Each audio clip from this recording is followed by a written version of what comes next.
nos llegan muchas situaciones donde la violencia obstétrica está muy presente y muy naturalizada en los equipos o en personas en particular, donde no, se tiene totalmente como algo normal el no informarle a la mujer de determinadas intervenciones, en hacerlas aún en contra de su consentimiento, y bueno, y no respetar sus deseos, no respetar el hecho de querer sentirse acompañada, o a veces incluso hasta infantilizándola.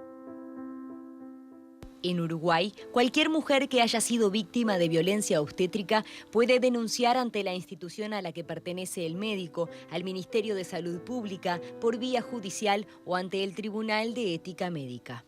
Se establecen legalmente la posibilidad de sancionar a aquellas instituciones o profesionales que se encuentra o se entiende que incurrieron en violencia obstétrica.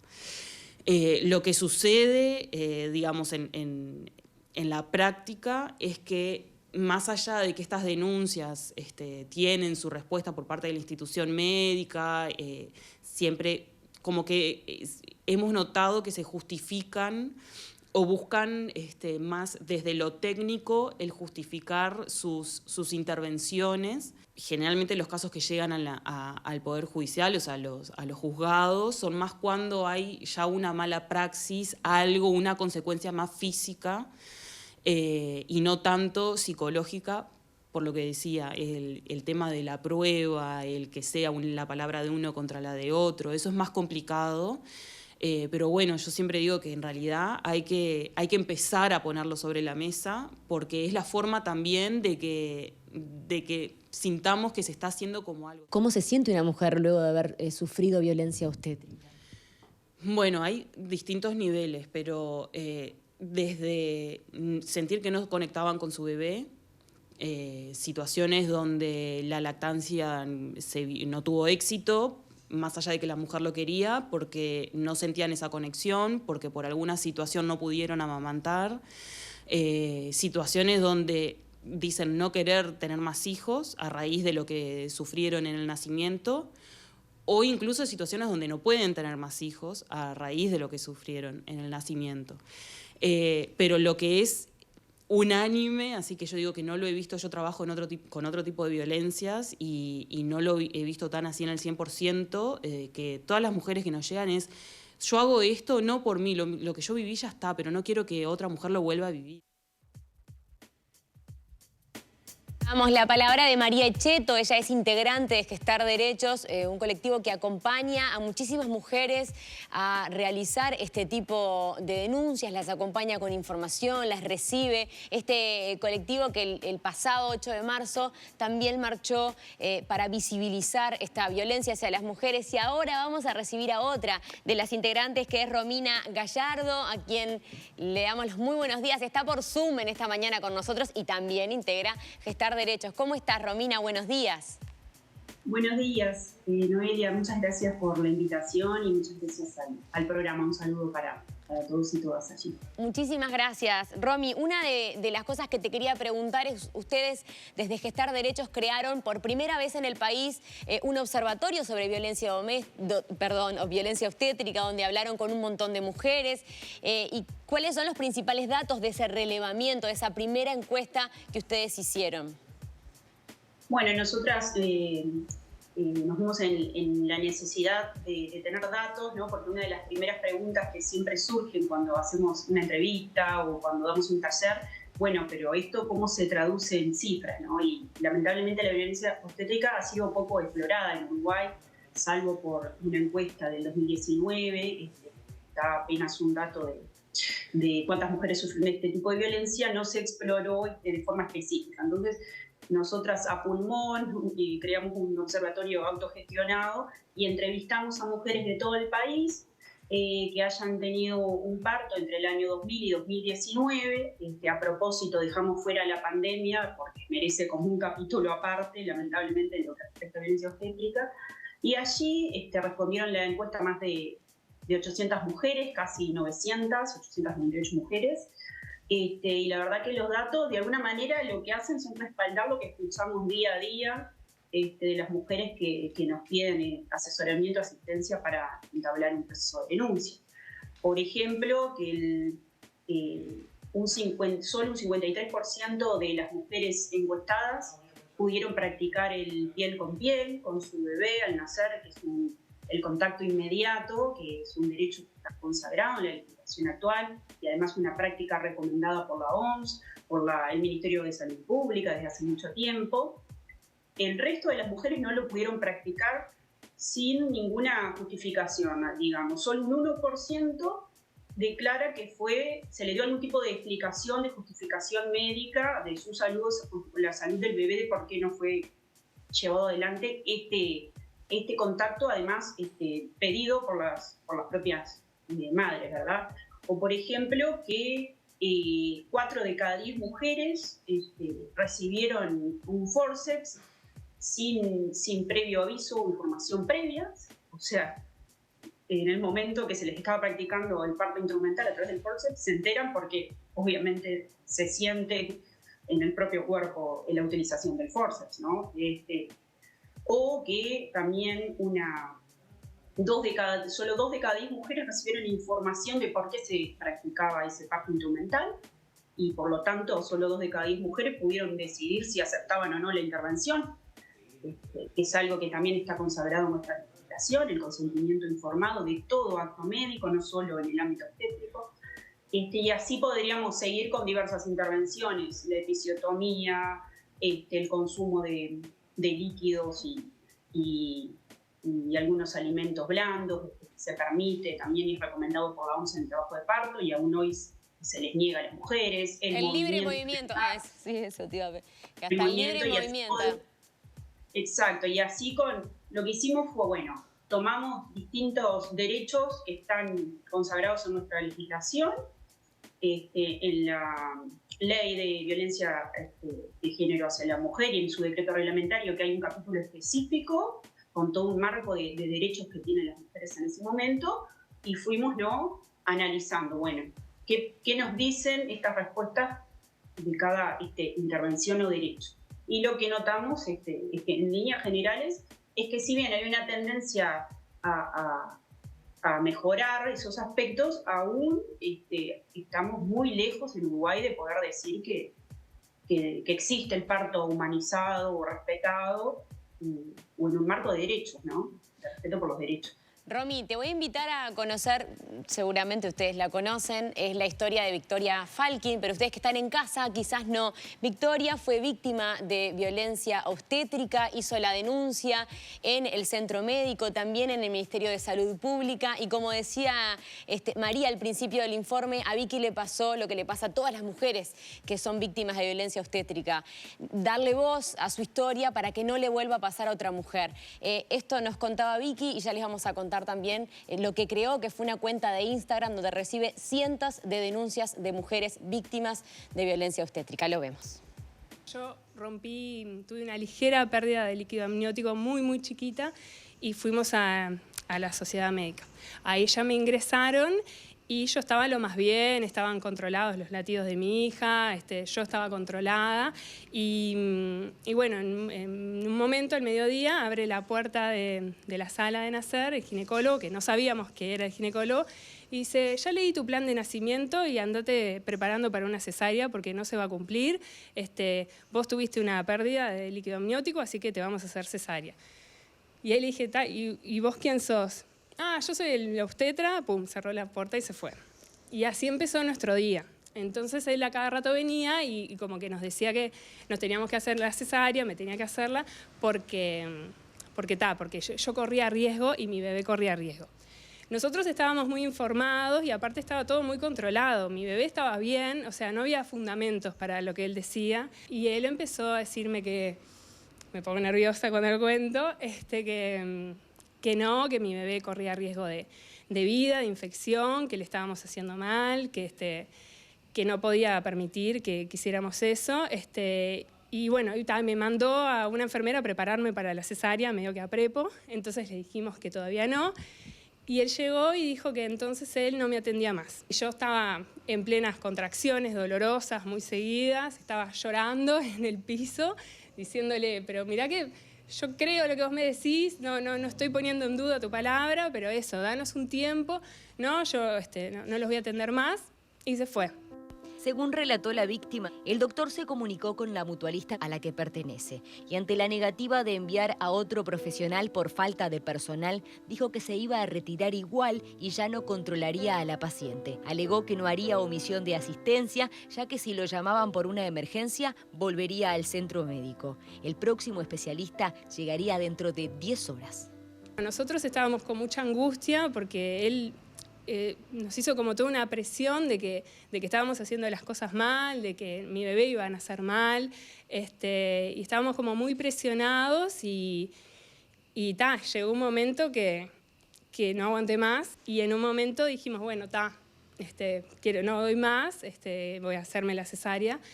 Lo llamaron a él a las 4 de la mañana porque no había otro médico para mandar y él vino y me dijo, bueno, yo ahora estaba durmiendo, ¿qué querés?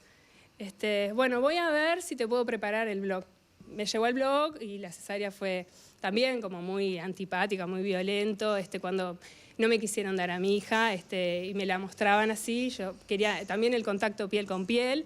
Lo pediste en ese momento, lo pediste en el plan y lo pediste en el momento. Lo pedí en el plan, lo pedí en el momento, no me la acercaban, al final hasta que pedimos, me pusieron acá un minutito y se la llevaron. Nada fue respetado del plan.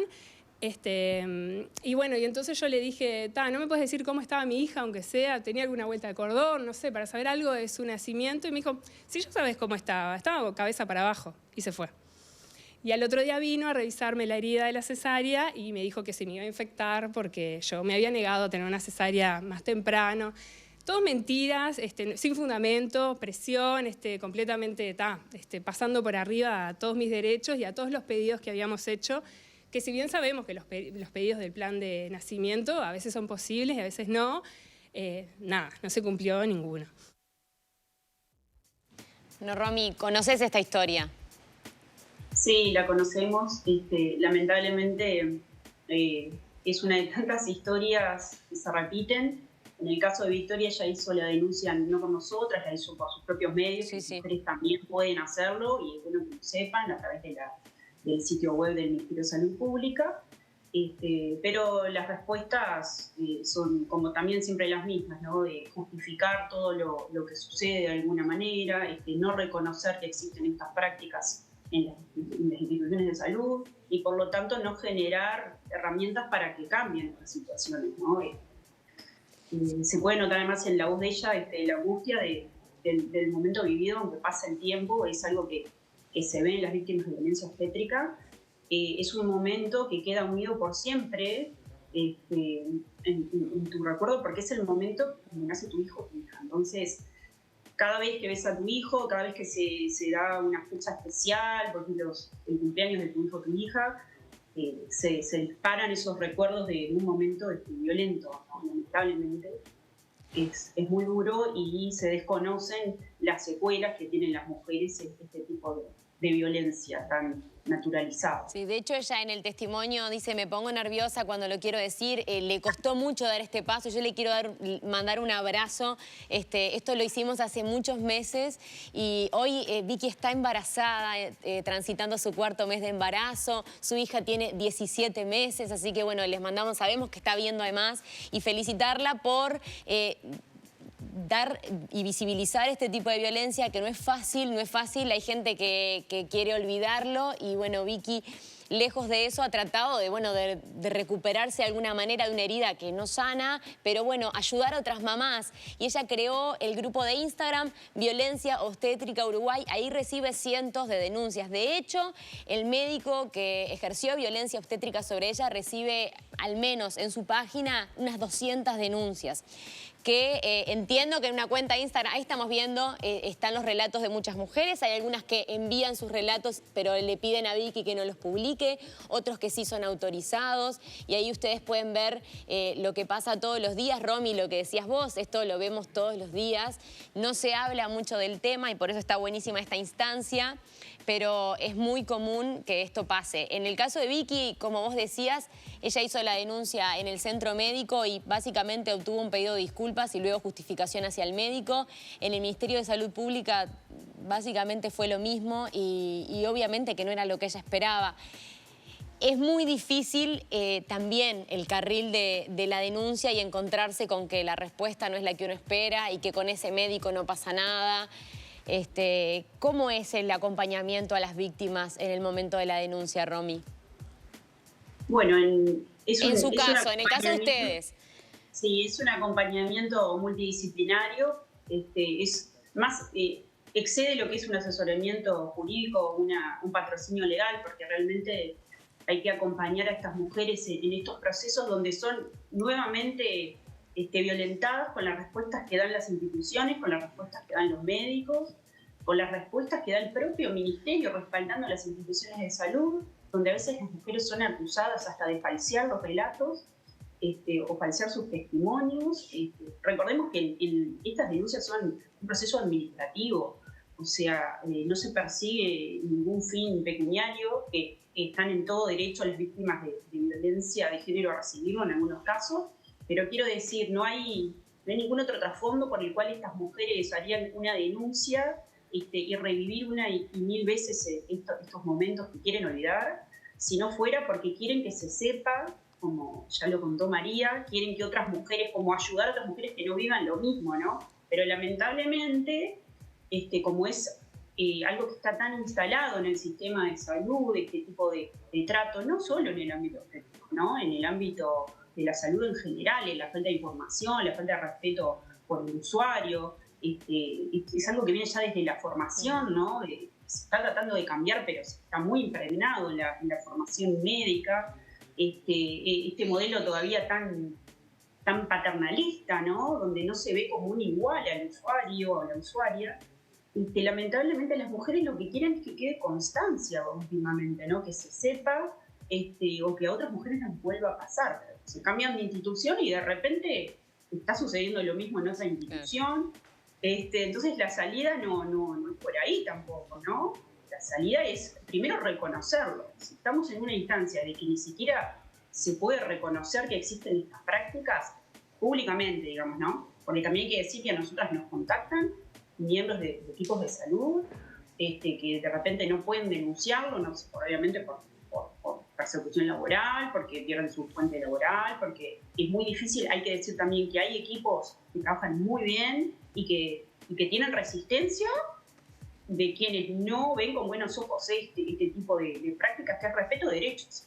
Pero a veces se ve como modas, ¿no? Que una mujer lleva un plan de parto, bueno, acá viene, salgo en este plan de parto, ¿no? Como decirme lo que tengo que hacer, ¿no? Entonces, y es un derecho. Y es un derecho.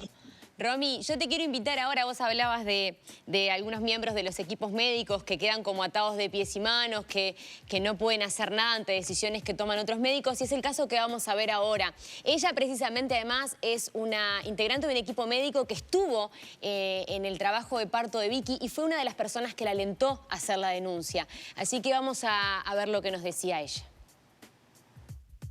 Reiteradas oportunidades, sí he sido testigo de violencia obstétrica, frente a casos como mal diagnósticos en el momento de realizar una cesárea. Se coordinan cesáreas innecesarias, le decimos nosotros muchas veces.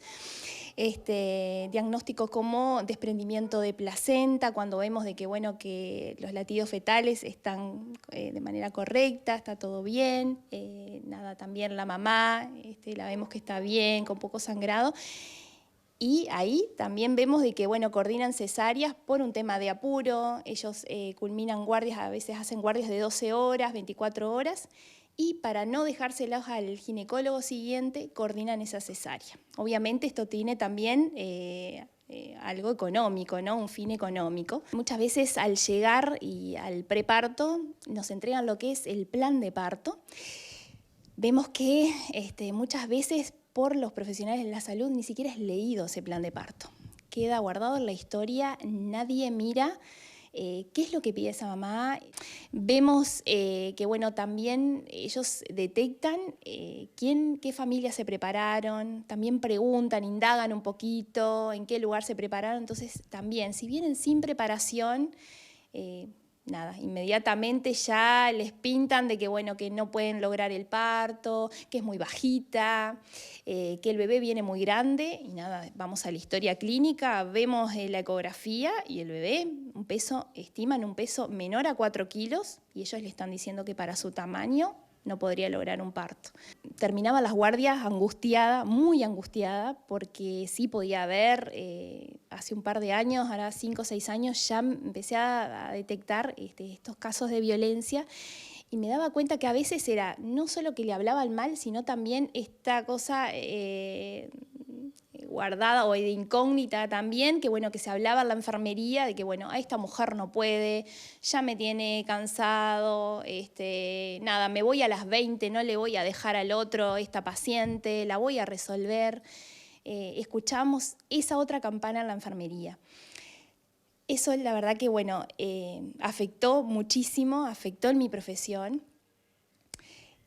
Volvía sumamente angustiada a mi casa y bueno, alguna que otro roce tuve con alguno de los profesionales al decirle, no delante de la paciente, pero trataba de hablarles en la enfermería, que bueno, que le respetaban, pero bueno, ellos tienen el poder en la obstetricia, en el área donde trabajo.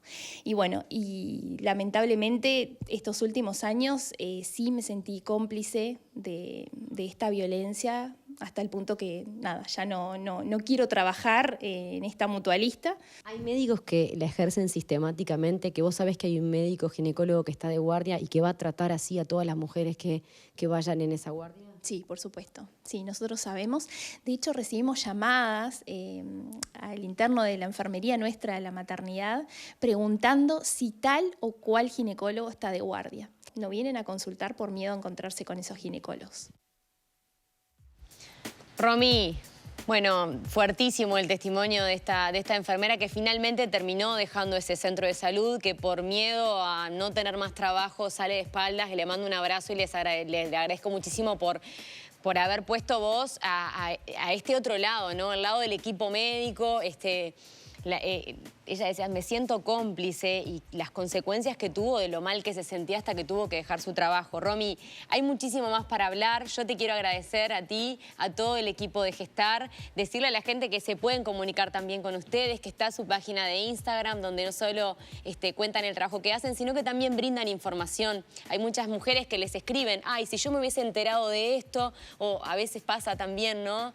Y sentirse como acompañado por otros pares es más que importante. Así que agradecerte y volvernos a encontrar cuando ustedes quieran. Y muchas gracias por su tiempo. Gracias a ustedes por poner sobre la mesa este tema y estos relatos tan valientes. Muchísimas gracias, Romy. Que tengas un buen día y gracias por estar y por todo el trabajo que hacen.